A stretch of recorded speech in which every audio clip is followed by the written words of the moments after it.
Okay, so today we're going to give you a brief overview of how to achieve low-lying ground fog without busting the bank.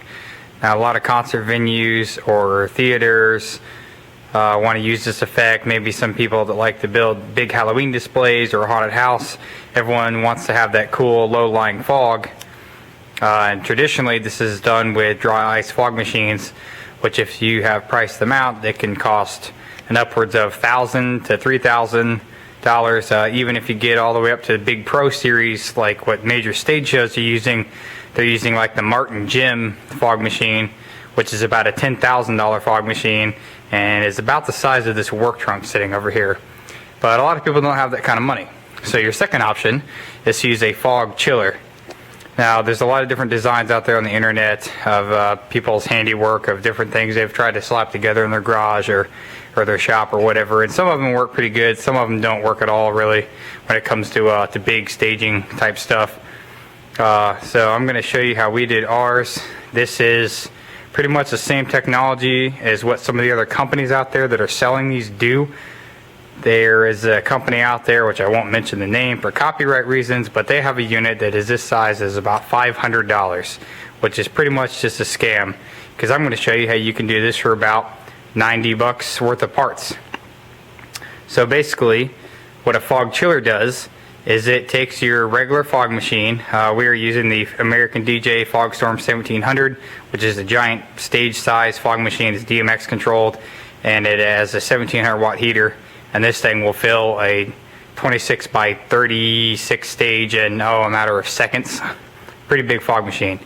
So basically what that does is a fog chiller will take the hot fog coming out of a regular fog machine, super cool it down to a low-lying fog that you can flood your stage or your garage or whatever you're trying to do with it. So basically the design is nothing but a trash can. It's a simple $35 trash can from your hardware store or Walmart, wherever you want to buy your parts from, and some PVC pipe. There's a few other materials they're going to need, which I'll go over. So basic design is it comes in from your fog machine into the bottom of your trash can, and then you use a grate which sets your ice on. You can use anything from thin gauge like chicken wire or something that ice won't fall through. We had a bunch of spare rack vents laying around. These are rack spaces you put in your audio racks or whatever that just fill your blank space. It's perforated with holes in it. We had a lot of them laying around, so we just used them because we're never going to use them for our racks anyway, because we have digital gear now. So anyway, you have a shelf that you can make just out of whatever perforated metal you have, and then your how the process really works is this chimney stack that comes down and goes back at your exit. So you can see this pipe here. This is not your inlet. This is actually the exhaust, which actually pumps out on the other side of here. So basically what it does is your fog comes into the bottom of the can, is forced up through this entire shelf of ice that will be sitting all the way up to the top of your pipe here. This will all be filled in with ice. So your fog is forced up through the ice, super cooling it. When it hits your lid, it has nowhere else to go, and it goes back down this stack here and then out your exit, and it comes out super cooled and thicker than what it was going in, because it actually picks up the moisture off the ice. And when it cools it, cool is actually thicker than the hot, because the hot expands, so it gets further apart. So you're actually cooling the molecules down so they can become closer together, and you'll have a thicker fog.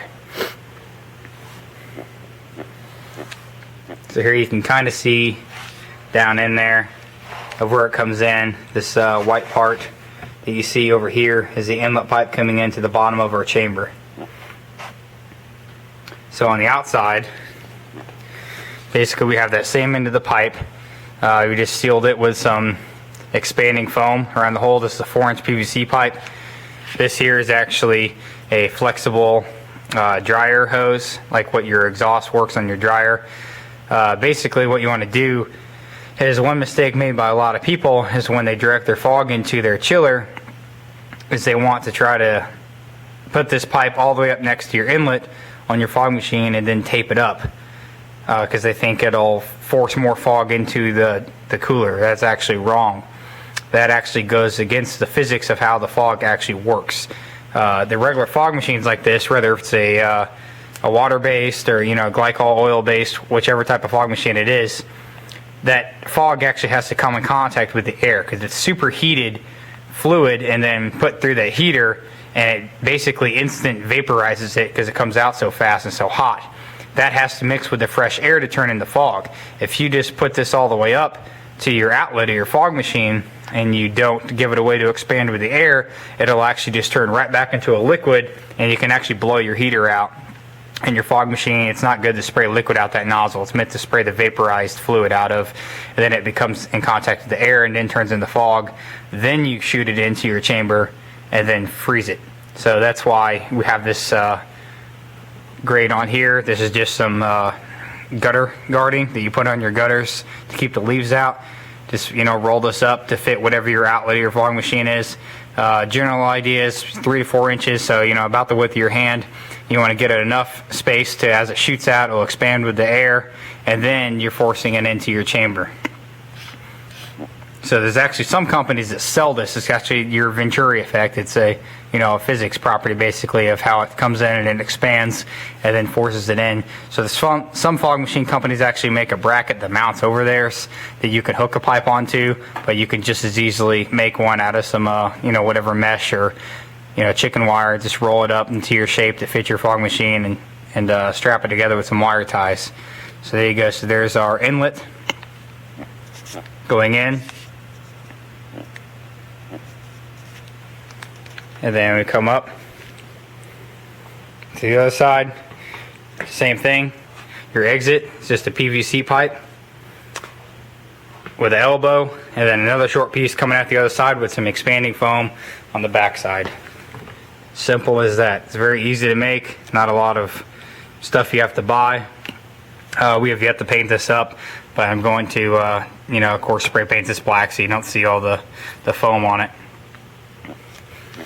This process is the best technology there is basically to build a fog chiller. Many fog chillers are built using your dryer duct, and they will run it all the way around the inside just as one solid hose, and then you stack the ice around that. Problem is, if you have a high output fog machine that doesn't get cold enough, it sometimes works for your little home fog machines like for Halloween stuff, but with a fog machine this big, it will not really work because it forces so much air pressure it'll actually blow in and blow back out, and it will still be hot as it comes out. So this design is big enough to fill almost a full-size concert stage. At this venue we have a 26 by 36 concert stage, and this thing fills our stage easily and then rolls off the front of the stage into the audience. So this is a very cool effect to have for any type of classic rock shows or sometimes metal shows. If you're working in a theater and you want a cool effect for a forest scene or a graveyard, this is really can wow your audience and really give it that cool look and give that atmosphere for a very low budgeted cost. And then of course you can do any method of distribution you want once you get it out of here, as long as you don't compress the fog down too much by putting too many tight turns and elbows in it. But coming off of this, you can do drop downs with another piece of pipe that you can run it up further to your stage. You could try using a flex hose on it like your dryer duct and then direct it where you want. Basically anything you can hook over this PVC pipe you can direct it with. You can also do fog curtains. You can take a 4-inch piece of PVC pipe, which we actually have over here in our corner. So you can see this guy here. This is a 10-foot piece of PVC pipe with a bunch of 1/2-inch holes drilled in it, and you can basically make a curtain out of this guy. So when you hook it on to your fog machine, onto the chiller, you can create a nice fog curtain like a wall, or you can put this flat across your stage and then blow a flat path out rather than just dumping out of the one big hole. You can shoot it across the stage, or you can also suspend it in the air between some trussing like these guys here. You can mount it up high somewhere and then have it drop a fog wall and you can project onto it. So there's lots of cool stuff you can do with this effect once you have it. So there you have it. Say I had to build a fog chiller for about $100 worth of materials. Just a PVC pipe, the trash can, and then whatever you use for your metal grating, and then some foam. And you don't have to spend $1,000, $2,000, to $10,000 to buy an actual dry ice fog machine. And you don't have to buy these ones on the internet that are made exactly the same as this, but they cost $500, $200, depending on the size you get. So there you have it. Next video, I'll show you what this does on our concert stage.